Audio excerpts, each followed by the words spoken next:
नमस्कार, आप देख रहे हैं दिल्ली तक। मैं हूं आपके साथ अनुराधा तंवर। दिल्ली की सियासत में एक बार फिर से एंट्री हुई है कश्मीरी पंडितों की।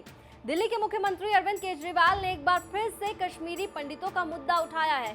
हालांकि पहले कश्मीरी पंडितों पर, या यूं कहें कि विधानसभा में कश्मीर फाइल्स फिल्म पर दिए अपने बयान को लेकर वो चौतरफा विरोध का सामना भी कर चुके हैं। लेकिन पिछले कई बार से हम देख रहे हैं लगातार कि अरविंद केजरीवाल कश्मीरी पंडितों के मुद्दे पर बहुत ही मुखर तरीके से सामने आ रहे हैं और केंद्र सरकार पर निशाना लगा रहे हैं। और एक बार फिर से दिल्ली के मुख्यमंत्री अरविंद केजरीवाल ने कश्मीरी पंडितों की सुरक्षा का मुद्दा उठाया है और इस मुद्दे को उठाते हुए उन्होंने केंद्र सरकार पर निशाना साधा है। हाल ही में कश्मीर में एक कश्मीरी हिंदू टीचर रजनी बाला की हत्या की गई और हत्या के पीछे वजह थी कि वो कश्मीरी हिंदू हैं और ये देखकर कि वो कश्मीरी हिंदू हैं उन्हें निशाना बनाया गया और उनकी हत्या कर दी। अब दिल्ली के मुख्यमंत्री अरविंद केजरीवाल ने प्रेस कॉन्फ्रेंस की थी और कश्मीरी पंडितों का मुद्दा उठाते हुए उन्होंने कहा कि इस साल 16 कश्मीरी हिंदुओं की, कश्मीरी पंडितों की चुन चुनकर घाटी में हत्या की गई। आखिर क्यों केंद्र सरकार अब तक कश्मीरी पंडितों को सुरक्षित माहौल नहीं दे पाई है? क्या कुछ कहा है अरविंद केजरीवाल ने, सुनाते हैं। कश्मीरी पंडित बहुत दुखी हैं। उनकी सरकार से सिर्फ एक ही मांग है, आतंकवादियों से उन्हें सुरक्षा दी जाए, उन्हें सिक्योरिटी चाहिए। कश्मीरी पंडित वापस हिम्मत करके कश्मीर में जाके बसे थे, वहाँ जाके उन्होंने अपना घर बसाया, लेकिन अब उनके साथ वही हो रहा है जो 90 के दशक में हुआ था। उन्हें चुन चुन के उनके घर में घुस के, उनके दफ्तर में घुस के सड़कों पे निशाना बनाया जा रहा है, उन्हें मारा जा रहा है। ये अमानवीय है, इंसानियत के खिलाफ है, देश के खिलाफ है और इसे रोकने के लिए कोई कुछ नहीं कर रहा।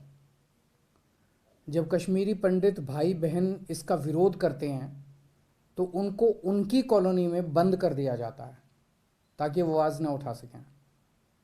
वे लोग अपने किसी करीबी को जब मरते हुए देखते हैं और फिर जब वे इसके खिलाफ आवाज़ उठाने की कोशिश करते हैं तो उनकी आवाज़ को दबा दिया जाता है। ये कैसा न्याय है? चाहे सरकारी कर्मचारी राहुल भट्ट हों, श्रीनगर में रहने वाले केमिस्ट ML बिंदु हों या फिर स्कूल टीचर रजनी बाला हो, इस तरह 16 कश्मीरी पंडितों को इसी साल चुन चुन के मारा गया। ये सब कश्मीर समाज का हिस्सा है। कश्मीर का आम आदमी यही चाहता है कि कश्मीर में रहने वाले हिंदू और मुसलमान सभी एक साथ रहें, सुख से रहें। लेकिन आतंकवादी ताकतें ये नहीं चाहती कि ये लोग एक साथ रहें। उनके लिए सबसे बड़ा खतरा है, उनकी एकता सबसे बड़ा खतरा है आतंकवादियों के लिए। तो अरविंद केजरीवाल कश्मीरी पंडितों का मुद्दा लगातार उठा रहे हैं, लेकिन एक बार फिर से कश्मीरी पंडितों के मुद्दे पर भारतीय जनता पार्टी और आम आदमी पार्टी कहे तो उन दोनों में ठन गई है। भारतीय जनता पार्टी के दिल्ली प्रदेश अध्यक्ष आदेश गुप्ता ने अरविंद केजरीवाल के कश्मीरी हिंदुओं पर दिए बयान पर पलटवार किया है। उन्होंने ट्वीट करते हुए अरविंद केजरीवाल पर निशाना साधा है। क्या कुछ उन्होंने कहा वो भी आपको बताते हैं। दिल्ली बीजेपी अध्यक्ष आदेश गुप्ता ने अरविंद केजरीवाल के कश्मीरी पंडितों पर दिए बयान को रीट्वीट करते हुए लिखा, अरे कश्मीरी पंडितों की अचानक इतनी फिक्र कैसे हो गई आपको अरविंद केजरीवाल जी? विधानसभा में तो आपने खूब ठहाके लगाए कश्मीरी पंडितों की व्यथा पर, आपने उनके दुख दर्द को झूठा भी कहा, फिर अचानक से ये अपनापन कहां से आ गया? कश्मीरी हिंदू आपकी असलियत देख चुके हैं, ये झूठी सहानुभूति बंद करो। तो एक तरफ अरविंद केजरीवाल हैं जो कश्मीरी पंडितों की सुरक्षा का मुद्दा उठाते हुए केंद्र सरकार पर निशाना साध रहे हैं, तो दूसरी तरफ से पलटवार भी किया जा रहा है। भारतीय जनता पार्टी के दिल्ली प्रदेश अध्यक्ष आदेश गुप्ता ने अरविंद केजरीवाल को ये कहा कि आप झूठी सहानुभूति कश्मीरी पंडितों के साथ बंद कीजिए। दिल्ली NCR की खबरों के लिए आप देखते रहिए दिल्ली तक।